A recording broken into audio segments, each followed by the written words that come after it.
आदाब, नमस्कार दोस्तों, आप सभी का स्वागत है क्यूएनएस टीवी में और मैं हूं आंचल मिस्कीन। चलिए दोस्तों, हम हमारे आज की इस पेशकश की शुरुआत करते हैं। दोस्तों, आज की इस पेशकश में जो कहानी या जो किस्सा हम आप सभी के सामने लेकर आए हैं वो हम सबकी जाननी बहुत ज़रूरी है, क्योंकि कल को शायद ये जो है ये आपके और हमारे साथ भी हो सकता है।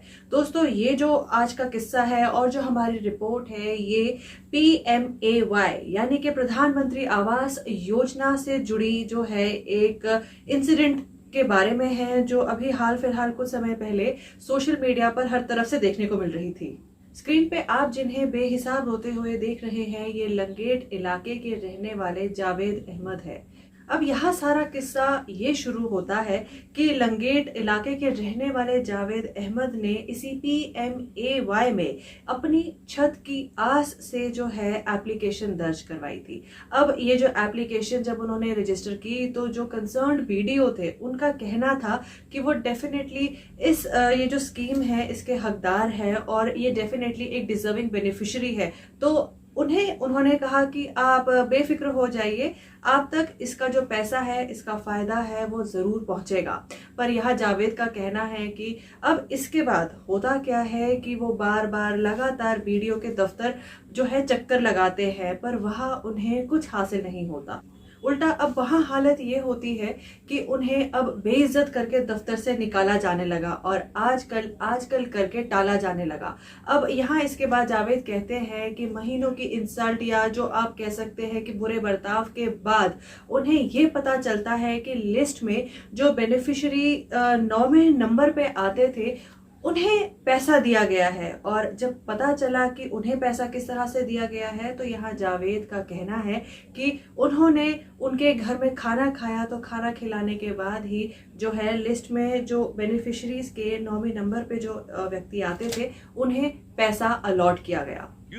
मार्च पे बह पत फिर मे समझ कि बहुत इंसान सोद साद मजूरी दो कर पुन मे समझ कि मे पोस मंगन रिश्वत मंगन मे पता कि न मे आज तक रिश्वत दिसमुत कि न तुत कह गलत कार कोर ये खतर मे रिश्वत पे दी। मे आव यह समझ कि बटवार दह वो BDO सब खून अम खो बता वता तत तो गयस चीर बह बोजान सीरियल नंबर 9 गम पेमेंट क्या अम बत खेन सत अगर बत खेन क्या तम सत कम कर बह खेनान कह बत मे कम तह बह प्रारान 4 रेतन आज कि सिर्फ टोल बह हमेशा योर बह BDO सबस नश अत मे बेजत नबर कड़ान षे नबर ये सिर्फ रपी गम इस्तेमाल बे रपी वे बस मे आज रपी कि बह दिमा मे बस बेमार 10 रपी दवा फल आज तुम पानस पता कम दह कुन बनान आप दियो हक पन अमस कोरस बह जलील वारिया जलील यूता बह जलील मे ब्रो तक मैसेज अपलोड कि बह शहर जाए मावरे मज वोट यम लड़के बचा मे बह फाड़ा पान मगर युद्ध बेजती कर बर्दाश्त के।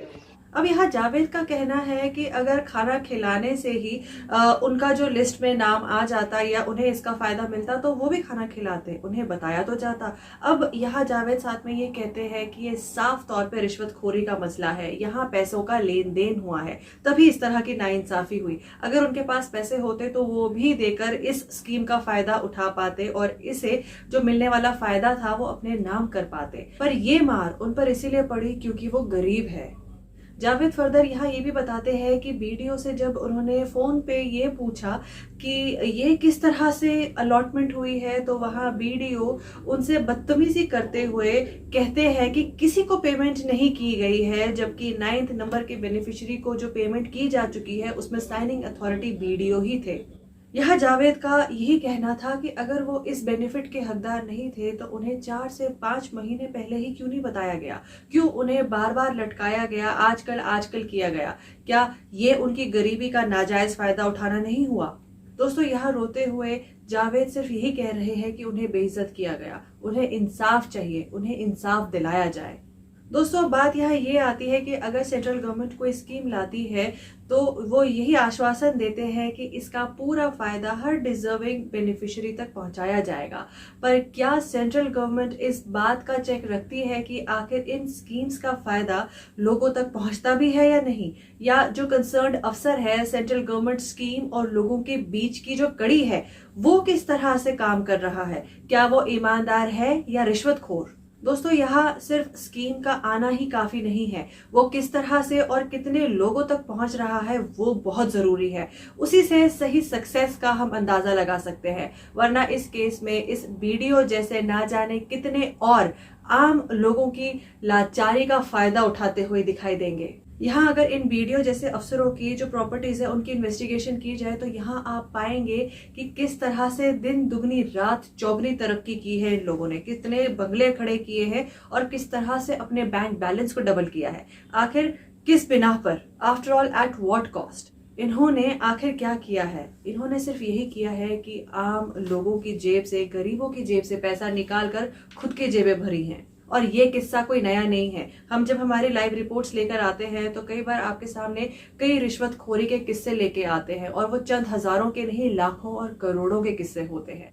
अब यहाँ इस केस पे आते हुए अब यहाँ ये देखना है कि अब हायर ऑफिशियल्स किस तरह इस केस के अलॉटमेंट को इन्वेस्टिगेट करती है और कब करती है, और साथ ही यहाँ ये भी देखना है कि वीडियो को इन्वेस्टिगेशन के रडार पर लाकर क्या नतीजा आता है, और साथ ही ये भी देखना है कि क्या जावेद को इंसाफ मिलेगा या नहीं। अगर दोस्तों इससे जुड़ी कोई और अपडेट सामने आती है तो वो लेकर हम आप सभी के सामने जरूर हाजिर होंगे। फिलहाल दोस्तों हमारे इस रिपोर्ट में इतना ही। हम फिर हाजिर होंगे आप सभी के सामने किसी और रिपोर्ट के साथ। तब तक के लिए आप बने रहिए QNS TV के साथ और मुझे दीजिए इजाजत।